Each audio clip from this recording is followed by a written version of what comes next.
So I feel like I should make this video because I have a lot of non-Muslim viewers that are watching this, or I might see you in real life one day and you're a female and you try to give me a hug or a cheek kiss or something like that, or even a handshake. And I want to save myself the awkwardness. And so I'll just explain this to you right now from the very beginning. And to anybody else that's watching, really, that's not Muslim, that wants to understand why we do something that's so weird as far as not making physical contact, not giving a handshake, not giving a hug, not giving a cheek kiss. We just can't do any of it to the opposite gender unless you're either my wife or an immediate family member. There's a few stipulations in there, but for the most part, yeah, unless you're like brother, sister, mom, dad, or my wife, I can't give you the cheek kiss, right? So obviously to like the homies that I know, like my friends that are guys, I can always give them a hug, a kiss, whatever. I do it all the time, no sus. But if it's a girl, I just can't do it. It's because in Islam, you just can't. It's a rule. It's like something that we have to follow. It's our duty. A lot of Muslims don't follow it. I didn't follow it for the past 3 or 4 years that I've truly started to dive deeper into Islam. But I've just made the switch. Maybe I'd say 4 or 5 months ago. It's still very hard. Don't get me wrong. So I thought I'd explain why and how. Basically, we don't do this. So if a girl tries to shake my hand in public, I'm just trading it up with somebody for an example, and then they reach out to shake my hand. So this puts me in a situation, right, where God tells me you can't touch this girl because God says so, and obviously out of respect for the girl. It's like, I can't touch you, only your husband can touch you. Only, like, obviously your brother or your father can give you the hug and the kiss and the handshake. I can't. I have to respect those boundaries, me and you. I can't transgress. I can't push further. I can't go from a handshake to a hug, to a cheek kiss, to anything beyond that we shouldn't be doing. I can't do any of it. Like, straight up, if you want to give me a handshake, we have to get married right now or that's it. So obviously we can't do that. So even sometimes a lot of scholars in Islam say if it's going to be really humiliating and embarrassing for the girl or guy that you're trying to avoid, if it's going to like obviously like make them really mad, or it's going to be really humiliating or embarrassing, for an example, like if it's going to close a deal on something and there's a bunch of people watching and they're all like waiting for you to shake this person's hand, some scholars say it's okay, but after you have to just tell them, hey, like, look, next time, you know, I'm Muslim, so next time I can't shake your hand. I just didn't want to make things awkward for you last time, and they'll be totally understanding about it for the most part. Some people find it really weird, like, what? Why won't you shake my hand? I'm not going to come bite you. I'm not going to come tackle you, right? I mean, obviously not, but it's purely because God says so, and I have to respect those boundaries for me and you. The saying also usually is, just to kind of put into perspective for you, is that in Islam, we can't even, if you're a girl and I'm a guy, I can't be in the same room as you with the doors closed. If like we're in this room right here and you're a female, that's technically against Islam. Like that's a sin. That's haram. And obviously, even if we're both practicing full self-discipline and I'm not going to do anything and you're not going to do anything, the third person in the room is Satan. That's kind of how we like look at things. The same thing goes for like virtual reality.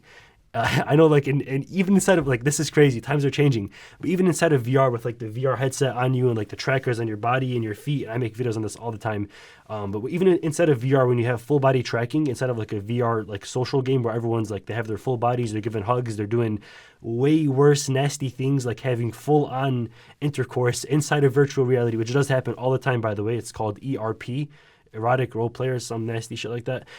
Even then, I shouldn't. I'm not sure if it's a sin or not, but I shouldn't give a girl a hug inside of VR chat either, because that's technically like pretending to do a sin, which is not a sin of itself. It's just really frowned upon, or it's not recommended, or the Arabic word would be makruh. So we can't do that either. So it's going to be so funny, like in the future when I'm inside of VR chat and the girl's like, oh my God, Lucid, give me a hug. And she's going for the hug. I'm like, yo, hold on, back up. I can't touch you. She's like, what are you talking about? This is inside of VR. But we'll see how that turns out later on in the future. But as far as in real life, I've had so far nothing but good experiences whenever like a girl tries to give me a hug or shake my hand, which is very rare because I barely leave the house or even talk to new people to begin with. But if a girl does try to like give me a handshake or give me a hug, I just take like a step back. I put my hand on my heart and I say, hey, I'm so sorry. I can't shake your hand. I would love to, but I'm Muslim and it's against our rules. It's a sin if I touch you right now. So I would love to shake your hand, believe me, but I genuinely can't. So instead, I'll put my hands on my heart and I will give you my heart instead. Now that is something that somebody at the mosque, a really close friend of mine at the mosque, told me to say to kind of like cool things down. Just tell them that, like, you know, I'm giving you my heart instead of my hand, which is honestly better than giving somebody your hand. In spirit, I'm making that connection with you, but in the physical realm, I can't make that connection with you. So that's how we do things. If you're a practicing Muslim and you kind of find it like awkward or hard to like stay away from shaking hands in the business life, whether it be to a guy or a girl, whatever it is, because times are changing and that's just how it is nowadays. Everyone's doing it. Everyone's kind of like coming into that physical contact. Just think of a way that you can disarm the situation, make them say, okay, this person's obviously not out to get me. He doesn't hate me. He just has a lot of respect for me, so he can't touch me. It's as simple as that. Some people, on the other hand, that have egos or that have pride, be like, what? You're not going to touch me? Do you know who I am? And it's like, no, I don't care who you are. God says I can't do it, so I can't do it. That's it. God's above you. Simple as that, straight up. But that's a very, very rare scenario. If you're a girl and you're watching this video, or even if you're a guy, tell me your thoughts on this. Do you think this is weird? Do you think this is respectful? If, for an example, you're a female and you try to give me a handshake, whatever, and I tell you, hey, I'm so sorry, I'm going to give you my heart instead. I can't shake your hand. God tells me that I can't do it. Even though I'd love to, I just can't. But and I just try to take it from that approach. Like, I cannot make physical contact with you. Only your husband can touch you, for an example. That's how much respect I have for our boundaries and for our distance. And we know that even if I wanted to, I could never transgress that. Like, it stays at a distance, me and you. Do you find that as respectful, or do you find that as weird or different or cringe? Tell me what you think about that.